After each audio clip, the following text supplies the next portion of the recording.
All right, hi everybody. Today we're going to go over Newton's third law of motion, and then we're going to do a problem using Newton's third law of motion and free body diagrams as we've used in the past.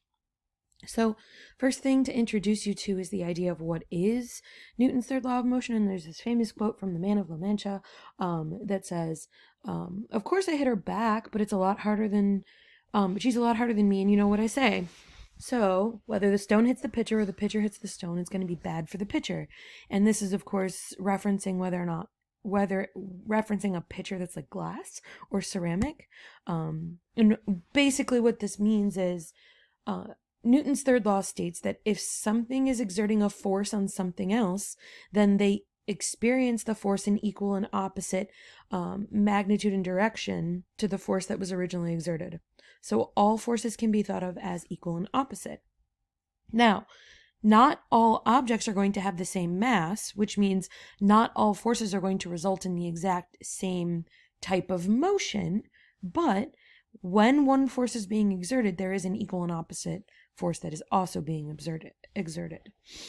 This all it has to do with point of view moving forward. So for instance, if we look at this example of a swimmer pushing off of a wall, the system of interest is the swimmer herself and her motion. We don't necessarily include the wall in our system of interest. And so when we see her move, we are seeing the opposite force that is being applied to the wall, right? So the force of the wall on feet is the force that would go into our free body diagram versus the force of the feet that's pushing on the wall, which does not make it into our diagram. For one thing, because the wall is not part of our motion, we don't include it.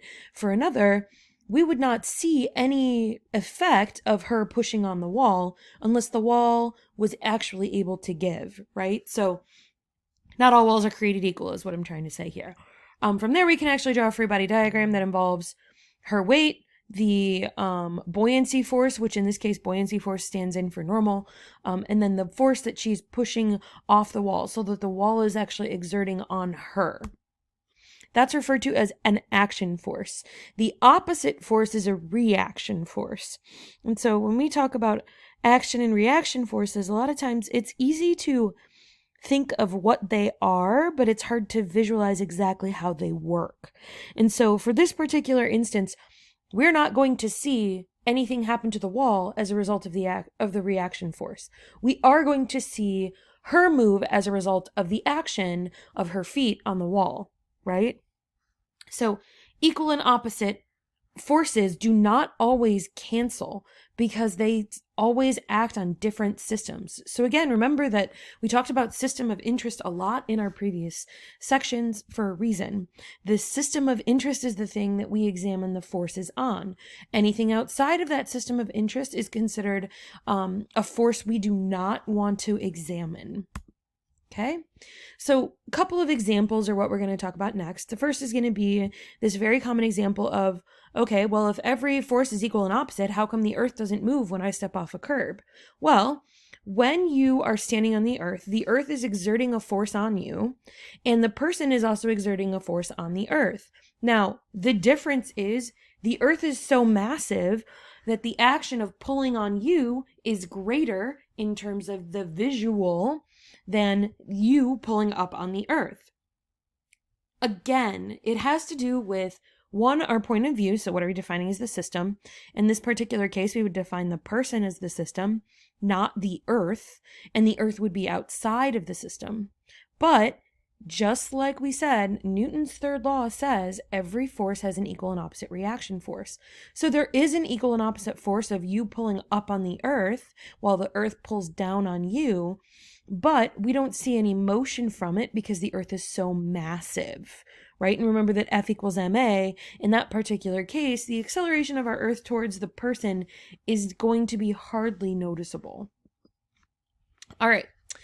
Some other good examples, when we think of the movement along a floor, the floor is exerting a reaction force while the person who's walking on the floor is exerting a reaction force to that floor that they are pushing against. So again, if one of the motions is the person pushing against the floor to move forward, then the opposite reaction would be the floor pushing on the person. The problem is, again, the floor is so massive that we don't see the floor move as a result.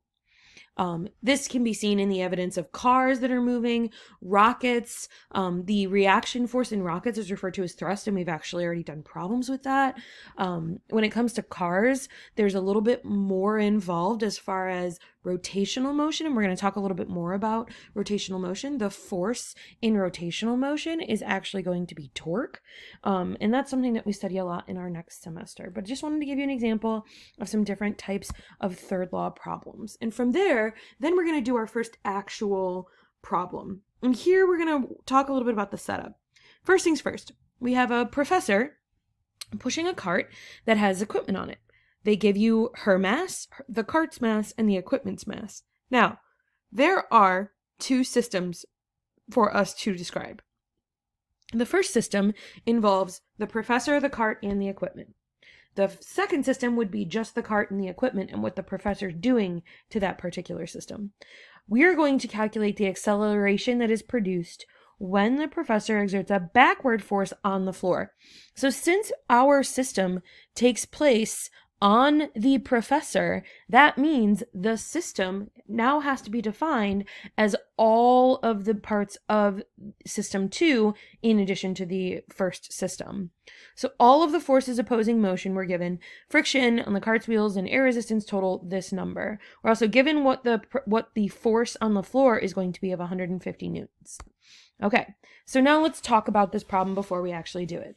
The first is going to be that since both things are moving and they're moving as one unit, that we're going to define the whole system to be the professor, the cart, and the equipment.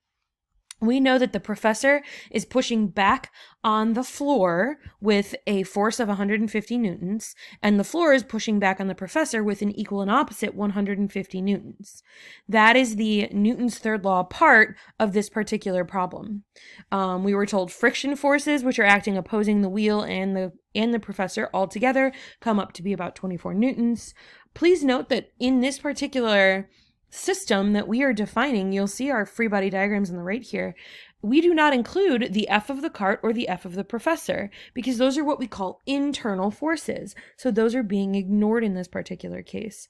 We do not include the force of her foot on the ground. We only include the force of the floor on her because the force of her foot is acting outside of the system technically. Okay, from here, we can calculate a net external force using our free body diagram. So we don't care about system 2. We care about system 1 because all of system 2's stuff is built into system 1. And so we care about this particular system that's happening. We can assume that since the object is not moving in the vertical direction, up or down, that the normal and the weight force cancel each other out. So when we go to actually solve this problem, we're going to use F net equals ma in order to figure out what the acceleration is because that's what we were asked to do. All right, so then we are given certain pieces of information. We're told the mass of system 1, and we were told what system 1 is going to be the professor, the cart, and the equipment. So we add them all together and we get 84 kilograms. We know the force of the floor, which is going to be our F applied in this situation. We know the force of friction, which is going to go opposite. From there, we can do F net, and we can do A equals F over M. First thing we need to know is what the net force on this system is. In order to calculate that, we take our 150 newtons, which is our applied force, minus our friction force of 24. We get 126 newtons. We're going to use that 126 newtons to calculate acceleration using Newton's second law. So all of Newton's second law is still going to apply to our systems moving forward. The acceleration of the overall system then can be calculated to be 126 over 84, which is 1.5 meters per second squared. Okay, so in this section, we covered the ideas behind Newton's third law of motion, and we did a problem involving it. That's all I wanted to do today. I hope you guys have a great day. Please make sure you're doing your reading and your homework.